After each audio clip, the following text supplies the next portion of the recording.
Olá pessoal, tudo bem?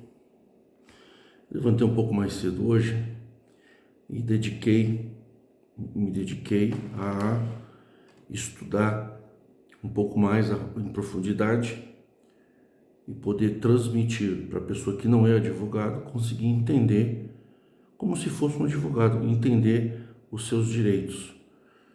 Nós temos um assunto que é o corte de liberdade. Eu vejo esse assunto no nosso seriado. Na realidade, a gente fala de crimes. O seriado, talvez até troque o nome dos vídeos, tá lá, crimes eclesiásticos. Na realidade, esse tema que nós vamos falar sobre corte de liberdade não é um crime, é um desrespeito à norma vigente no âmbito do direito civil, tá? Então nós não estamos falando de crime agora, tudo bem? Embora o seriado, eu acho que seria direito eclesiástico, né? Civil, penal, em face dos membros. Eu vou ver se eu troco depois a capa, os títulos. Eu acho que o nome do seriado seria Direito Eclesiástico para Membros. E o assunto que nós vamos começar agora, eu não vou conseguir falar num vídeo, vai ficar muito grande. Então eu peço que vocês não tirem conclusões precipitadas, não façam comentários precipitados antes de eu terminar o tema corte de liberdade. Inevitavelmente eu deixei algumas informações, ao invés de escrever em papel, né? Eu já deixei separado aqui para não esquecer na hora de falar. A relação o corte de liberdade, ele precisa, para você entender os seus direitos, você tem que entender alguns assuntos. O primeiro assunto que você tem que entender é o que é direito público e direito privado.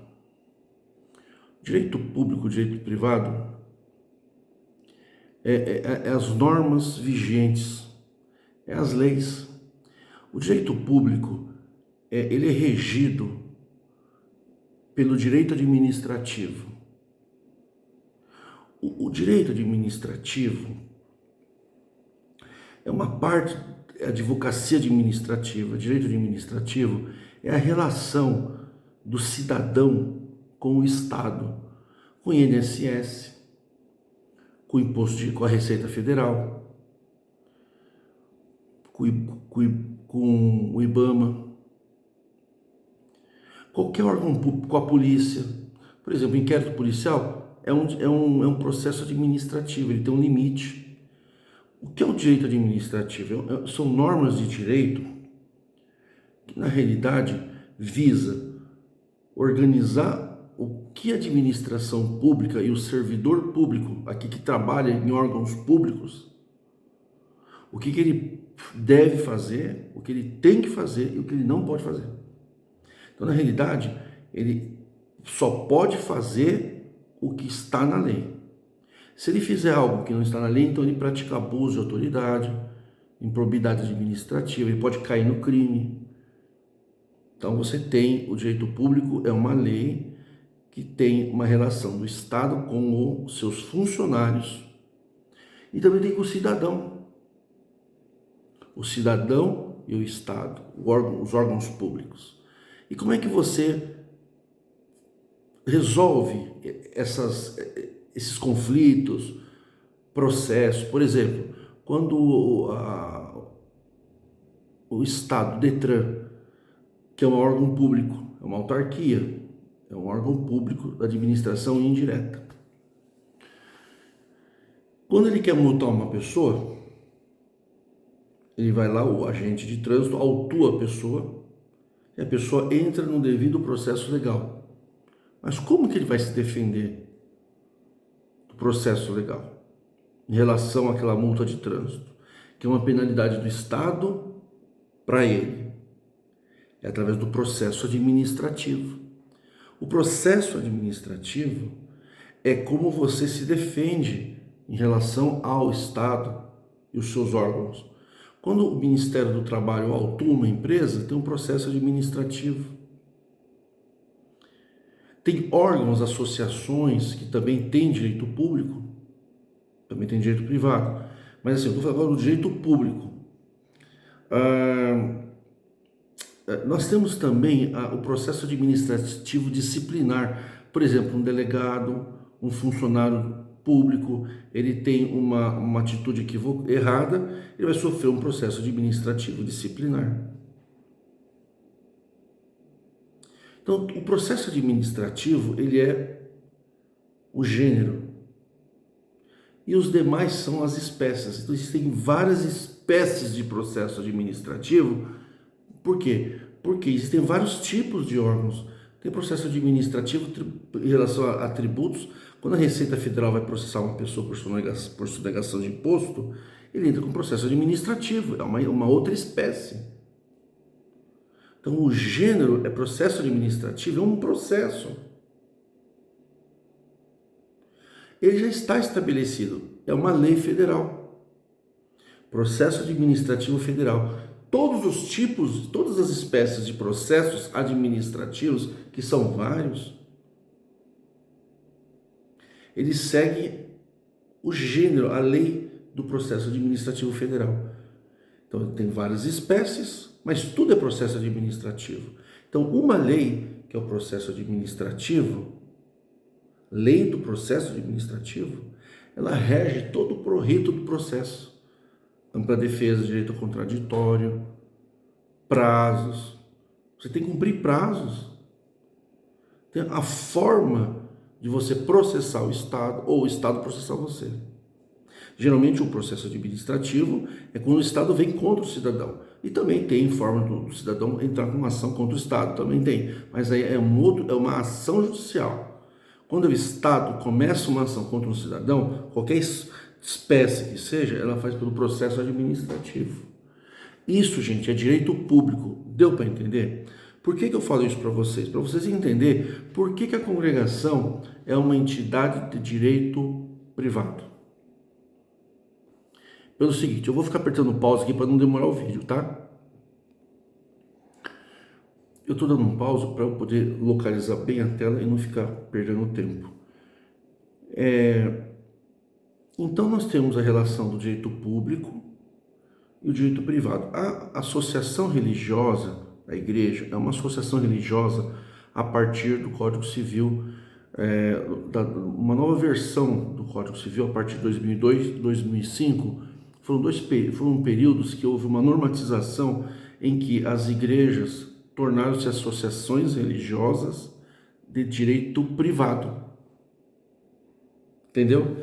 Então, a partir do momento que ela tem o direito privado, ela tem o direito de criar normas. E os membros têm que seguir essas normas. Por exemplo, a congregação tem uma liturgia. A congregação tem uma fé, tem uma doutrina, tem um corpo ministerial, não remunera seus membros, tem um departamento administrativo, a forma de abrir filiais ou templos tem uma forma jurídica com relação à CNPJ, como que tem o tráfico do dinheiro, quem recebe dinheiro, quem conta, os livros, os controles administrativos. Então a congregação, ela tem um presidente administrativo. Então a Congregação Cristã no Brasil é uma associação religiosa de direito privado, ou seja, ela tem as próprias normas, não é as normas do Estado, é as normas de direito privado. A diretoria, a chefia, o comando, as pessoas que lideram a igreja, e se é lícito ou não, a forma como é feita é outro assunto. Mas, para ficar bem focado o tema, a igreja tem as suas normas, ela tem tesoureiro, pode ver que a congregação tem tesoureiro, ela tem escrivão, escrevente, ela tem presidente, a congregação tem um presidente, não sei se vocês sabem. Então, a congregação, na realidade, ela tem dois presidentes. Um presidente do conselho espiritual e o presidente do conselho administrativo. E ela tem as suas normas. Na realidade, os membros não são registrados, por quê? Que nós vamos também discutir isso. É para que eles não tenham ingerência na administração da igreja. O objetivo é esse, Mas a congregação trata as pessoas como membro no sentido espiritual e não no administrativo. Então a irmandade, ela tem um vínculo com a congregação na acepção jurídica da palavra, tão somente espiritual, ou seja, questões de fé e religião. Então, nas questões de fé e religião, a irmandade está vinculada ao ministério espiritual, ancião, cooperador, diácono, cooperador de jovens e menores. Se relaciona entre si músicos, porteiros, faxineiros, cozinheiros, serventes de obra. Uma relação entre pessoas. Então, assim, a parte administrativa da igreja está vinculada ao quê? Ao templo, ao registro da igreja, ao departamento jurídico para fins de ação judicial, para eles não terem que pagar imposto. Essa é a parte administrativa, a parte do dinheiro. A parte do dinheiro é uma parte administrativa, ela não é espiritual. É que a parte espiritual trata a coleta como algo espiritual, dizendo que a coleta é santa. Para a lei, a coleta não é santa. Para a lei, a coleta tem finalidade patrimonial, de doação, e é regida pelo Código Civil. Não é a congregação que define o que pode e o que não pode. Por exemplo, quando a congregação fala que o membro não tem direito a nada quando dá coleta, ela está fazendo o papel de legislador. Só que dinheiro em associação religiosa já tem lei prevista para isso. O que eles vão fazer com o dinheiro é a diretoria da igreja que decide. Nesse caso, a diretoria da igreja são os parentes dos próprios irmãos líderes do aspecto ministerial. Então, o que governa a congregação é o aspecto espiritual. É o ancião que dá ordem como vai fazer o dinheiro. Então, o poder administrativo dentro da igreja, ele é mera ficção, é mera formalidade. Eles não tomam decisões. As decisões tomadas são pelos anciãos. Os anciãos, na realidade, são os diretores administrativos. Mas eles exercem cargos eclesiásticos. Então há um conflito. Não é a administração da igreja, a presidência, a diretoria, os escrivães, os que fazem ata, os engenheiros e a irmandade que dá o dinheiro, que decide o que é melhor patrimonialmente. É o próprio ministério espiritual. Então, a irmandade, ela faz parte da administração da igreja. Quando você tem uma fé na tua consciência, se você pode, não deve tomar Santa Ceia, se você deve chamar um hino, se você acredita que Deus falou com você pela palavra pregada, é uma relação espiritual de você com Deus através do ministério espiritual da palavra. Mas aí você não está falando o que vai fazer com o dinheiro da igreja? Quando você está dando dinheiro para a igreja, você está exercendo uma função dentro da igreja de doador. O doador de dinheiro, ele faz parte da igreja, ele é um doador. Então, o dar dinheiro, você é a fonte do dinheiro, então você faz parte, nesse sentido, da parte administrativa da igreja. Como membros, tem que ter um registro, e tem as votações de diretoria, quem são as pessoas que vão tomar decisões. Então tem tesoureiro, quem vai mexer com dinheiro. A irmandade, como membro da igreja, porque na realidade a congregação, como eu falei, admite você como membro espiritual, porque os membros da congregação é uma quantidade infinita de membros. E diz também que a pessoa é membro quando se batiza. A pessoa se torna membro da congregação quando ela se batiza. Então você é um membro espiritual. Então assim, se você é só membro espiritual, não tem por que você dar dinheiro.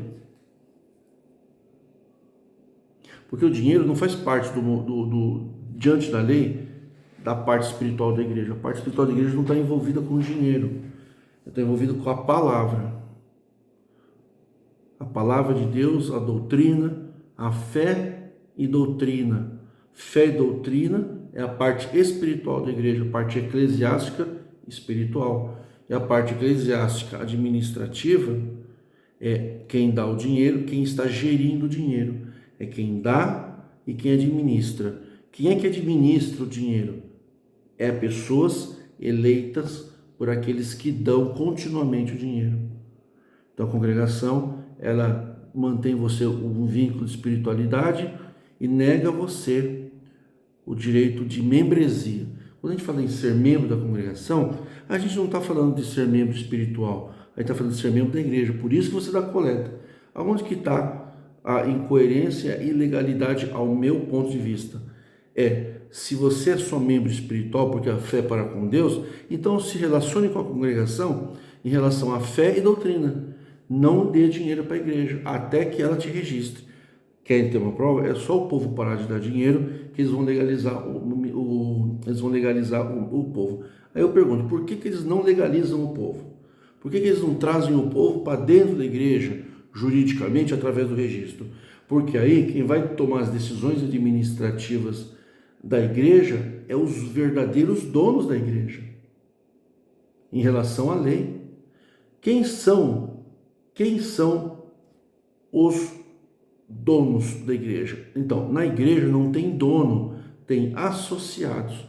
Por isso que é uma associação de direito privado, associação religiosa. Na associação religiosa não tem dono, tem associados.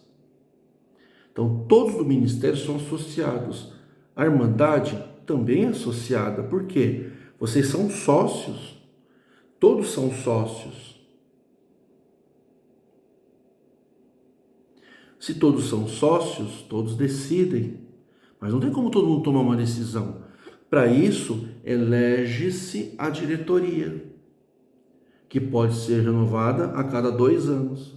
Votada, alterada. Por que tem que ter votação e alteração? Para não se criar corrupção. Mas por que o ministério não registra vocês na parte administrativa? Porque é eles que querem dar ordem na parte administrativa. Eles querem controlar o dinheiro. O ministério de ancião fala que tem muito diácono que não se contenta com o ministério de diácono e quer se pregar. A mesma coisa o ancião. O ancião não se contenta em ser presbítero, ele quer ser administrador financeiro da igreja. Então, todo o sistema administrativo da igreja está vinculado ao ancião. Então, esse poder absoluto, que deveria ser no presbitério, ele também é na parte administrativa de maneira ilegal. Nesse sentido, eles estão enganando a Receita Federal e as autoridades. Por quê? Na realidade, não são as pessoas eleitas da associação, representando os associados, que são pessoas da igreja também, tomando decisões por votação. Tudo por votação. Na associação, só se toma decisão por votação. Quem é que vota no departamento administrativo, em toda a estrutura? Vamos construir uma igreja de 100 milhões no Brasil ou não? Todos votam. Por quê? O Brasil é uma sede mundial, então todos podem votar. Eu tenho certeza que a maioria dos irmãos de ministério não votaria a favor da construção do Brás. Caso eles chamem só o presbitério para votar, tenho certeza que mais da metade não concorda. E o voto sendo secreto, eles não podem ser punidos. Então, o que o Ministério de Ancião faz? É tudo eu entendo como uma cortina de fumaça para enganar as autoridades. Por isso, quando chega num processo judicial agora, a pessoa tem que estar mais preparada. Tem que ser um advogado muito especializado para entender, porque senão você chega com um pedido simples, o juiz não entende isso. Então a Irmandade, ela faz parte da parte administrativa da igreja. Quando vocês vão lá assinar o livro, uma vez ou outra, né? Assinar aquele livro na porta da igreja, quando ele lê lido as coletas, você está fazendo parte como se você fosse membro presente e tivesse votado por aclamação. Mas a aclamação é só o amém. Eles mandam você falar o amém. Então aquela votação por aclamação, ela é induzida. Ninguém fala, não concordo. Ninguém tem poder de voto. Você falou amém, se não falou amém, está concordado.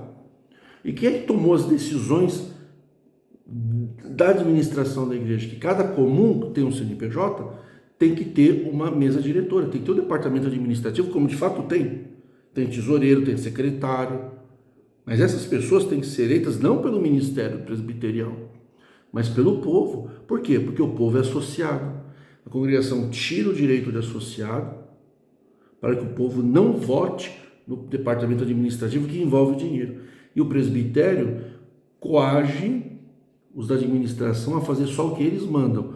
Então, na realidade, os membros associados da congregação, nesse sentido, é somente o ministério. Porque não é que eles votam, eles obedecem. Eles não fazem uma votação no ministério para tomar uma decisão. É o ancião que manda. Na realidade, aquele ancião local, ele já está obedecendo às ordens lá da central, lá da regional e do Brás. Então o Brás dá uma ordem para as regionais dão uma ordem para os anciões, e os anciões dão uma ordem para todo o departamento ali administrativo da igreja, eleito por quem? Por ele. Ele coloca quem fala amém para ele. Isso daí, gente, é uma ilicitude. Isso é um crime eclesiástico. Isso é um crime de abuso da fé e entendo que chega às beiras do estelionato eclesiástico. Porque vocês estão fazendo tudo isso, é uma fraude, isso é uma fraude, para obtenção de vantagem. Quando você, para obter uma vantagem mediante fraude, você praticou um estelionato. Não é estelionato documental, mas um crime de abuso da fé. Por que eu estou falando isso no corte de liberdade? Porque na hora de cortar a liberdade, está se falando de direito administrativo e não espiritual. Porque no estatuto diz que a nossa fé é para com Deus. E no direito administrativo, nós temos um problema. Como que a congregação pode punir as pessoas? Se ela não é direito público, ela não tem processo administrativo para reger as normas, como? Como que a congregação vai punir os seus membros? Como os membros vão se defender? Essa é a matéria mais importante do corte de liberdade. É um tema jurídico que se chama o devido processo legal no âmbito das relações privadas. Não no âmbito da relação pública, que é o direito público, processo administrativo federal e as suas espécies, entendeu? Ou servidores públicos, processo administrativo disciplinar. Na OAB, se o advogado tem um processo, ele passa por um processo administrativo disciplinar. Tem tudo previsto, o advogado não pode fazer isso, isso e isso. Se ele fizer isso, ele pega tanto tempo de suspensão, isso, cassação, isso, exclusão. Tem que estar previsto no estatuto e o advogado ele tem que ter registro na ordem dos advogados. Ele presta um compromisso que aceita o regulamento, ele recebe o regulamento, é código de ética da OAB, ele faz parte daquilo, ele tem uma carteira de identificação, ele vota para os presidentes da ordem das seccionais das cidades. Então a OAB, se eu cometo uma infração, a OAB não pode chegar assim, olha, você casou com uma mulher japonesa, você vai perder, você não pode mais advogar. Por quê que eles não podem fazer isso? Você é corintiano, você não pode advogar mais. Você se separou e casou 10 vezes, 50 vezes, você não pode advogar mais. Por que a OAB não pode fazer isso com um advogado? A instituição não pode, na relação privada, porque não é órgão público. É uma relação com o advogado. Ela tem um processo administrativo disciplinar com o advogado. Por que eles não podem fazer isso? Porque não tem previsão no estatuto da OAB, no código de ética. A congregação tem que ter o estatuto, previsão do que pode e o que não pode, o tempo de punição e não pode ser perpétuo. E tem pena máxima. E o processo prescreve em 5 anos. Todo mundo que foi cortado na congregação há mais de 5 anos e não foi definido o tempo de pena, Como não foi pronunciada a pena, eu entendo que já está prescrito a pena por ser de ordem administrativa. A prescrição administrativa é quinquenal, é 5 anos. Quem está cortado de boca ou com ata, e na ata não tem ninguém na congregação foi condenado, ninguém mesmo, nem ministério e nem quem não é do ministério, que não tem prisão, você vai ficar cortado por tanto tempo, baseado no estatuto, artigo tal, essa pena está prescrita. Você pode voltar a exercer ministério e cargo na forma da lei, através da ação competente para isso. O teu advogado vai saber fazer, se ele for especialista em CCB.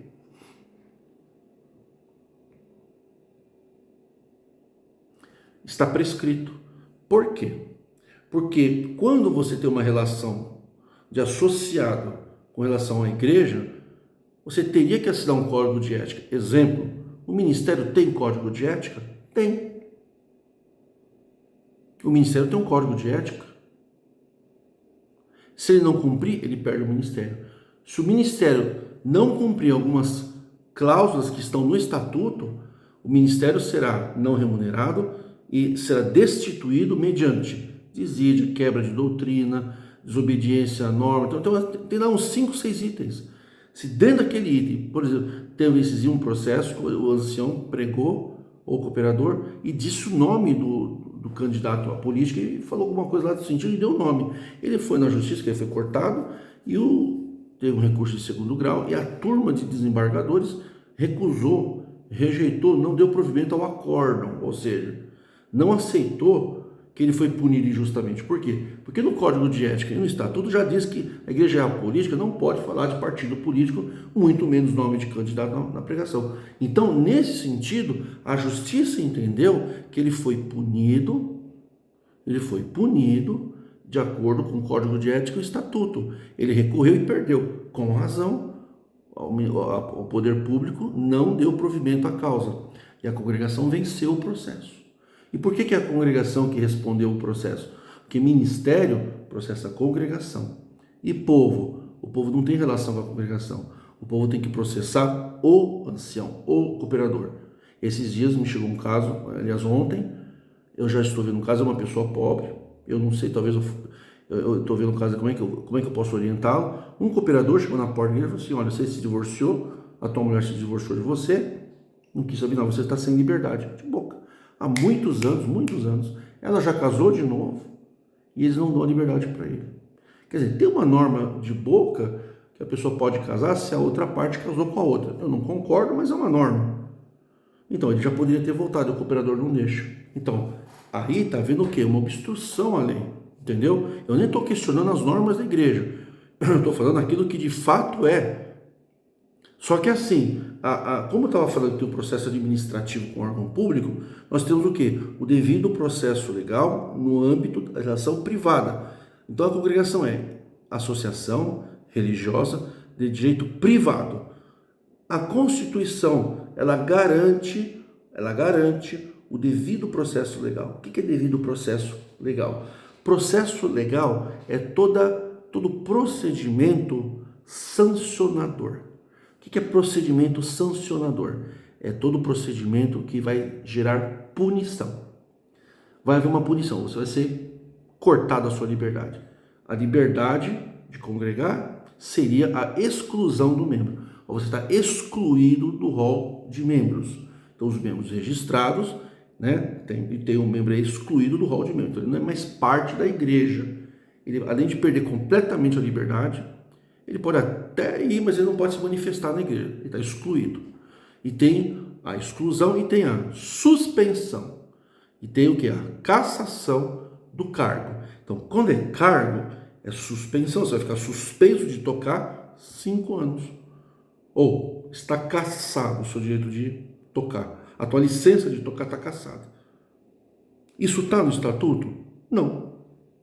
É legal? Não. O estatuto é legal? Não. O artigo 57, 54, 57 do Código Civil 2002 diz claramente, Código Civil para associações religiosas, se o estatuto não tiver previsão do devido processo legal, como que é instaurado, quais são os atos que a igreja não aceita em relação ao membro E como o membro se defende, esse estatuto é nulo. Na realidade, eu estou meditando e estudando uma forma de levar a juízo a nulidade do Estatuto da Congregação. Você sabe que vergonha, gente? Que vergonha vocês serem governados por uma igreja que está com o estatuto nulo, falso.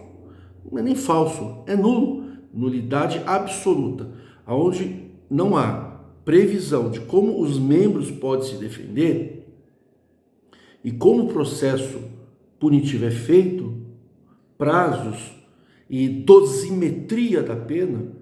Por exemplo, processo penal. Se você tiver um determinado crime, o juiz vai fazer uma dosimetria da tua pena. Você foi condenado.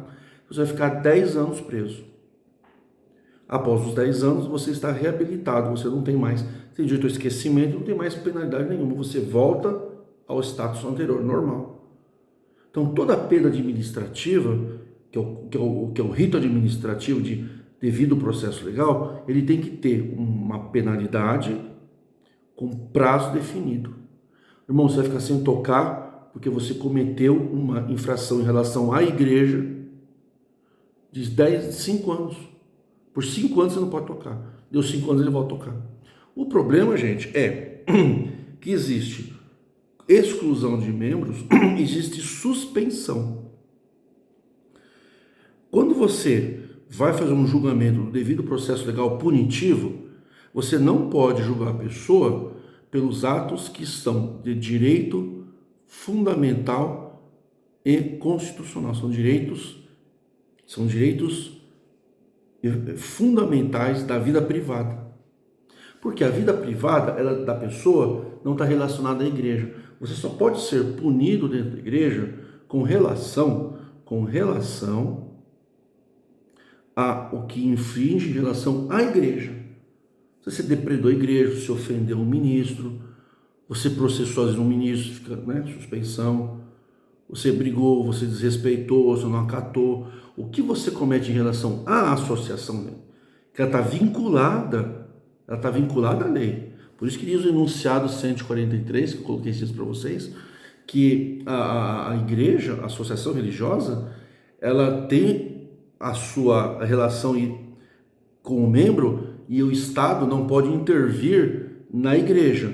Mas essa lei, esse entendimento, ele não é absoluto, ele é relativo. O Estado pode intervir na relação da igreja com o membro quando a igreja tenta suprimir direito constitucional. Eu tenho direito de casar com quem eu quero de qualquer igreja? Tenho. Esse é um direito ligado à minha vida privada. Eu posso dispor do meu corpo sexualmente antes do casamento? Posso. É um direito à vida privada, à vida íntima. A vida íntima é um fundamento e um direito constitucional. Ele não tem nada a ver com a associação. Então, o corte de liberdade, ele só pode ocorrer quando há o devido processo legal, quando tem o final, você vai ficar tanto tempo sendo punido, e você tem que ter direito a advogado, ou não, acompanhado, você tem que ser notificado para ir para a reunião por escrito, saber qual é a acusação, quem serão os julgadores, você tem direito a um recurso à regional, ao Ministério da Regional, com advogado, e tem direito a uma apelação ao BRAS, que seria o Conselho Estadual, ou no caso federal, o BRAS é a nível federal. Tem o estadual, que são as regionais, tem as regionais, a congregação não tem estadual, ela tem regional. Já tem as igrejas centrais de cada estado, tudo bem. Então ela é segundo grau. O terceiro grau seria o BRAS. Isso que eu estou falando tem que estar no estatuto. O que é que eu não posso fazer em relação à igreja? Olha, você não pode se separar porque você quer se separar. Você só pode se separar, por quê? Porque você teve um adultério. Então, isso é uma invasão da vida privada. Mas o Estado não pode invadir a liturgia, o direito de fé e as normas da igreja. É verdade, não pode. Assim como a igreja não pode invadir a vida privada da pessoa. Não é só a igreja que tem direitos em relação à lei. O cidadão tem direitos em relação à igreja. E esse vínculo de vida privada, ele não está vinculado com a igreja. Ele está vinculado com a Constituição. Se a igreja tentar atravessar esse meio, nessa linha, o direito constitucional garante ampla defesa e absolvição da pessoa em face à tirania da associação. Ah, mas então eu posso mudar de igreja? Não necessariamente, porque assim como a igreja tem os seus fundamentos, sua doutrina, e a pessoa fica se quer, ela também tem o direito de ficar, ela tem o direito de sair, mas ela tem o direito a se associar. Eu não posso ser proibido de me associar por motivo de fé e crença. Não é só a igreja que pode criar normas. Eu posso entrar em qualquer igreja porque eu quero. É o direito de me afiliar. Assim como a igreja tem o direito de excluir o membro, eu tenho o direito de entrar na igreja que eu quero. Eu quero ficar na congregação porque o ministério da palavra provou para mim que a congregação é a graça de Deus. Eu estou aqui há tantos anos e não quero sair. Mas não quero que o ministério invada a vida privada. Por quê? Porque a Constituição não permite isso. É isso que eu quero que você entenda. Você só pode ser punido em relação à igreja com assuntos relacionados à igreja e não à vida privada. E você tem que ter o quê? Uma punição por escrito. Por quê? Esse processo todo não faz coisa julgada. Se o ancião te condenar a 10 anos de suspensão de você dentro da igreja, de exercer algum cargo, alguma coisa, você pode apelar para o Poder Judiciário para tentar diminuir o tempo de pena. Ou mesmo uma absolvição, se houve uma nulidade. Vou dar um exemplo. Tem um caso novo que está surgindo na congregação, em determinada cidade, inclusive eu que vou ajuizar a ação, vocês vão ver o meu nome e o nome da congregação. É uma ação que não tem segredo de justiça, mas eu vou preservar as partes. Um moço, ele casou com uma moça, divorciou-se por adultério. A moça fez uma carta confessando o adultério. Eu não estou entrando no mérito. E ele continuou tocando. Aí ele casou novamente e a mulher tinha um comportamento extremamente agressivo, agrediu ele com água fervendo, ele fez um boletim na polícia e ela dormiu na casa do ex-marido que tinha medida protetiva contra ele. Isso configurou o quê? O perdão e um adultério. Por quê? Se você está casado com uma mulher e ela, no momento de briga, te xinga, te humilha e vai dormir na casa do ex-marido, então nesse sentido ele tem o direito de se divorciar. Ele não é obrigado a aceitar isso. Coloque isso no lugar dele. Ele então se separou dentro da lei, cumpriu as suas obrigações e foi chamado pelo ministério agora que ele casou de novo, com razão. Aí o ministério foi lá, chamou ele. 20 irmãos do ministério foram pegar ele. Então eu já orientei ele. A ação não é contra os 20, nem contra a congregação. Até porque ele quer continuar tocando. Então não processa a congregação, deixa a igreja fora disso. A congregação, de fato, não tem, num primeiro momento, responsabilidade pelo juiz presidente da reunião, que é 2 anciões, o ancião local e o ancião regional. Quando o ancião perguntou assim, você foi vítima de adultério? Ele falou, fui. Como é que você sabe? O irmão aceitaria que a sua esposa dormisse na casa, supostamente, do ex-marido? Eu falei, eu não. O que o irmão falaria? Eu ia divorciar por adultério, claro. Se fosse o irmão, Então, no meu caso foi isso. Aí você tem testemunha? Tenho. Quando aconteceu isso, esse irmão, músico da congregação, que está entrando com uma tentativa de acordo judicial, ele falou, tem uma testemunha que é minha ex-cunhada, que é a irmã batizada na Assembleia de Deus. Ela foi comigo de carro, seguiu minha ex e viu a minha ex entrar e dormiu, passou a noite na casa do ex.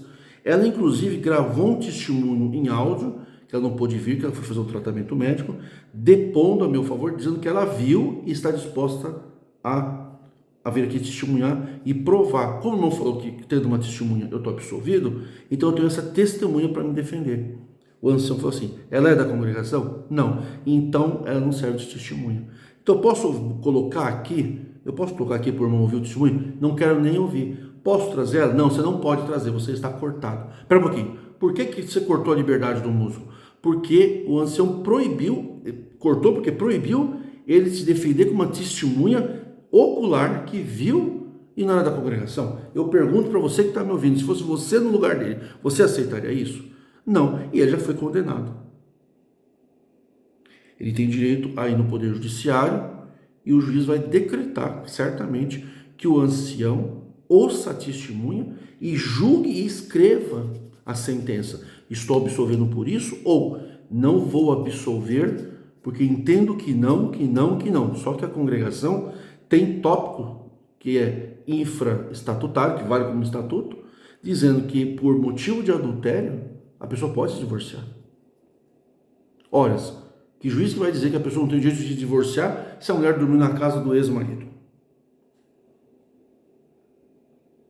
Você aceitaria? Então, nesse caso, a congregação até pode julgar, mas vai reverter no judicial. Não é justo fazer isso com uma pessoa. Eu não acho justo, gente. Sinceridade, eu não acho justo. Você acha? O ancião deu chance para ele se defender? Não.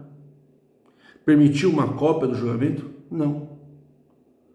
Deu chance de recurso? Não. Ele respeitou o devido processo legal? Tudo por escrito, com advogado, e não pode suprimir nenhum tipo de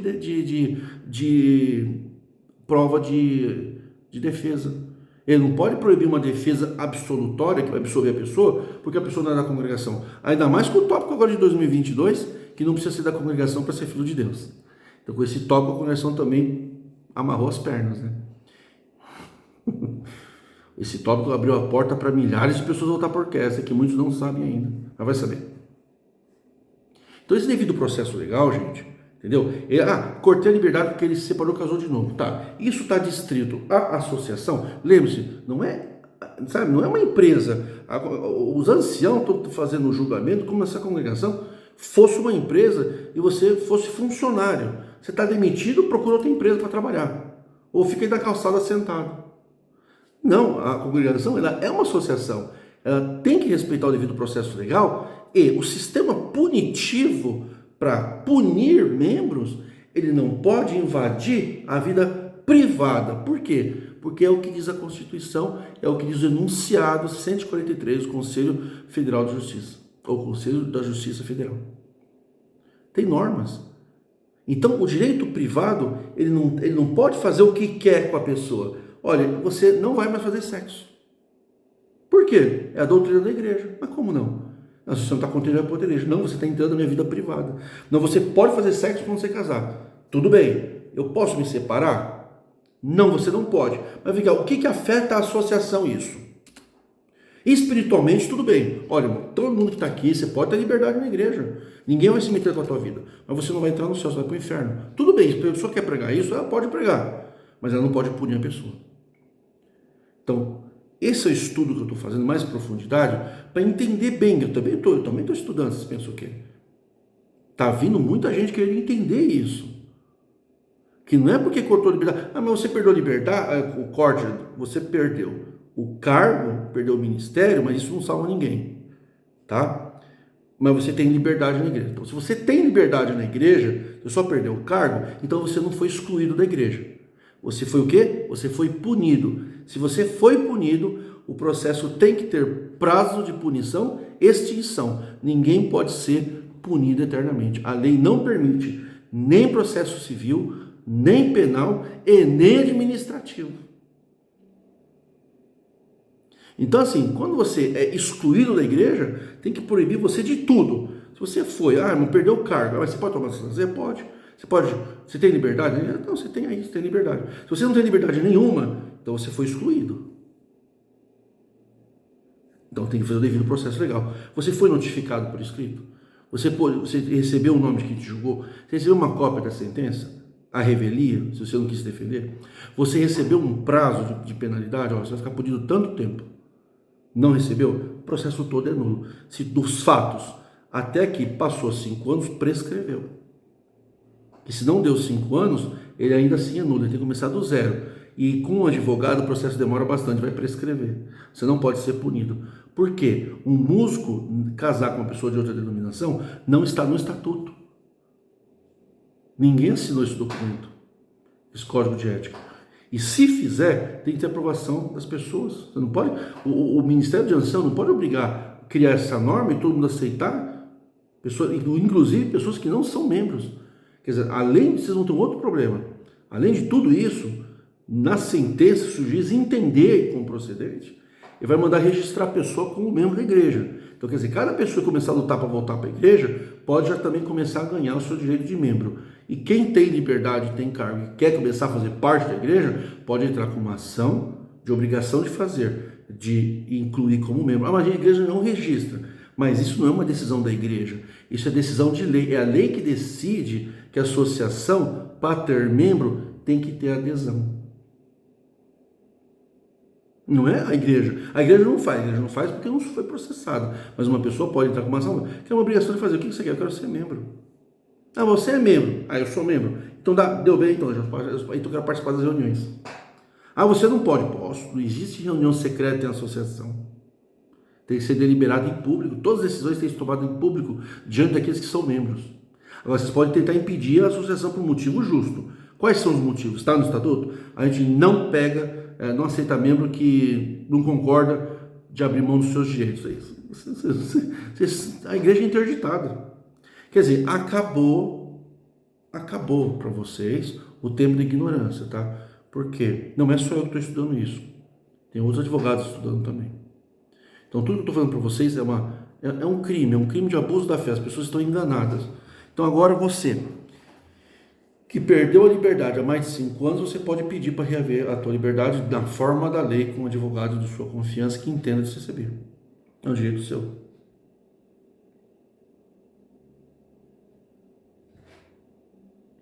Se você foi julgado e cortado e não teve devido processo legal, você tem o direito de anular esse processo e começar um novo. O próximo vídeo vai ser o que é o devido processo legal. Vocês entenderam? Que até então vocês já entenderam. Ser excluído é uma coisa. Ser penalizado, suspenso de um exercício ministerial ou de um cargo, requer o devido processo legal. E ele não pode entrar na vida íntima da pessoa, na vida privada. Aonde que está isso? Nos direitos fundamentais. Por exemplo, eu posso ser, se eu sou membro registrado, que muitos vão começar a pedir para ser registrados, claro. Se eu sou um membro registrado, através de ordem judicial, eu sou uma mulher e eu quero tocar violino, eu posso? Então, se o advogado for especialista em CCB, ele vai encontrar o argumento certo. Ele vai, pode. Ele vai dizer, mas não tem vaga para músico. Não tem vaga para músico? Então por que a escola para músico está aberta? Por que ele está formando novos músicos homens? Então vamos começar a dar umas vagas para as mulheres? Vamos começar a dar umas vagas para os deficientes? É obrigatório.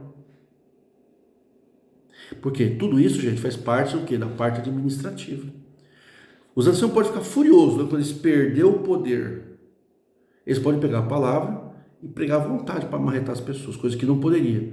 Mas se o povo tem legalidade jurídica, é membro e sabe de se defender, e em cada comum ele junta 7 pessoas e forma um conselho de 7 pessoas e pede judicialmente a legalização dessas pessoas e todo o devido processo que a lei requer para que eles comecem a representar a Irmandade naquela comum, vai chegar uma hora que a Irmandade em peso vai estar registrada e a Irmandade vai votar pela destituição do conselho, do ministério espiritual. A Irmandade tem esse poder. Hoje não tem. O poder ministerial está na mão do ministério, mas esse poder não é deles, é da administração da igreja, o poder administrativo. O policial, ele não tem poder de levantar outro policial ou punir outro policial. É o conselho administrativo, tem uma turma de julgamentos de processos administrativos. Tem que ser julgado por uma mesa julgadora administrativa, por isso chama-se recurso administrativo, não é recurso espiritual. Recurso espiritual você consegue com Deus. Recurso administrativo você pega com o departamento administrativo da igreja, que inclui os membros registrados. Aí vocês votam uma mesa eleita uma ou duas, a cada 2 anos, é a mesa julgadora para julgar pedidos da Irmandade, que é administrativa, é as pessoas, é os membros, para, por motivo justo, trazer uma coisa gravada, uma filmagem, e dizer que o ancião pegou a palavra para atacar, ou o ancião pregou algo que está contra a doutrina. Então ele é sentenciado pela mesa O ancião pode se defender devido ao processo legal, ele pode ir para o judiciário, e se ele for condenado, ele deixa de exercer o ministério também na forma da lei, porque o ministério também tem direito a se defender, mas ele não vai ser julgado pelo amigo depotista, ele vai ser julgado pela Irmandade. Aí a Irmandade passa a se representar pela mesa julgadora de libadas pessoas, de preferência pessoas que tenham notável conhecimento jurídico e também psicológico, enfim, capacidade para isso. Então tem que ter as pessoas certas para isso. E isso é recurso administrativo. Por isso chama-se recurso administrativo, porque é no âmbito privado e ele faz parte da administração. Entendeu? Então nós vamos entender o que é vida privada, direitos fundamentais que a igreja não pode entrar. E se entrar, o processo é nulo, você continua tocando na igreja, exercendo seu ministério. O ancião não pode se divorciar? Pode. Por quê? Porque o ancião também tem direito à vida privada. O ancião não pode usar barba. Aí tudo bem, é uma norma da igreja. É estética. As mulheres têm que usar vestido, tá?